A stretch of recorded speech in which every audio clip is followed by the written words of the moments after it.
Tara Tafra. We're here in DC to learn more about Intis Windows, their quest to be passive, and how they are greening this DC school.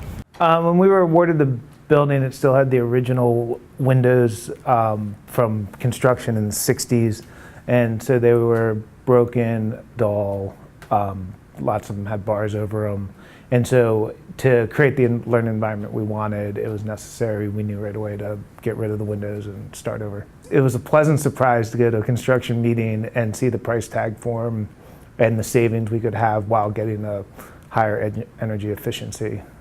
I mean, I think the biggest positive is just all of the natural light that we have in the room. So it opens the building up, and so the students don't feel like they're closed in into a space. You see in the building, we made the sloped roofs to maximize the amount of natural light we could get into the building. The company started manufacturing its windows 18 years ago in Lithuania and ships its products all over the world. But in 2010, it made the decision to bring its super energy efficient windows to the US. We do offer residential and commercial products. We have 3 different materials lines. It's a UPVC, it's a wood with aluminum clad, and just aluminum. Curtain walls, punched openings, lift and slides, stuff like that. Okay. In 2010, we saw an opportunity in US because we saw the passive house market starting to catch up. Our sales are not pushy sales. Our sales usually very educational sales. So the end client or end developer who buys our products, usually very knowledgeable people, a lot of them from the passive house community, who did a lot of research, who did a lot of studying, and we know exactly what we want. Talk a little bit about how you have grown here in the US since you started 3 years ago. We're doubling our sales every year, and I believe in 2 to 3 years we'll have enough volumes to have an operational plant in US and start manufacturing here. You talk about super energy efficient windows, so can you explain why your windows are so energy efficient? All of our frames are thermally broken. We use just triple glazing with 2 low-E coatings filled with argon or krypton gas, and a spacer. We use warm edge spacers, which are much less heat conductive or energy conductive than aluminum spacers.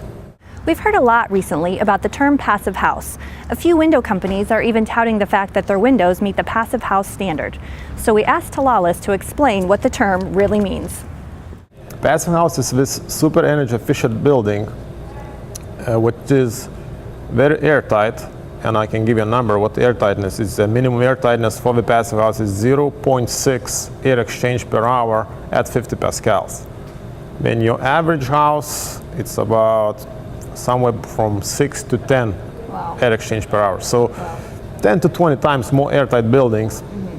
Another important thing, eliminating the thermal bridges. So meaning no cantilevered balconies, no exposed concrete. Everything needs to be thermally broken and insulated. Intis says the Capital City Charter School is the first in the US to offer triple pane windows, but it wasn't a decision that came easily. The school did have budget constraints that it had to meet. The school in Washington, D.C., it's a Capital City Charter School, and that school chose our windows for these factors: energy efficiency, sound insulation, and the comfort it gives to the students in the classrooms. Just by choosing our windows, and we went against double pane aluminum, very, I believe, small thermal breaks, almost no thermal breaks. So according to GC, we were able to save $200,000 upfront costs, plus engineering firm who did the energy calculations, predicting $50,000 annually in heating and cooling savings. So these are big numbers, and it will continue happening every year. That wraps up our look into passive window design. Thanks for watching.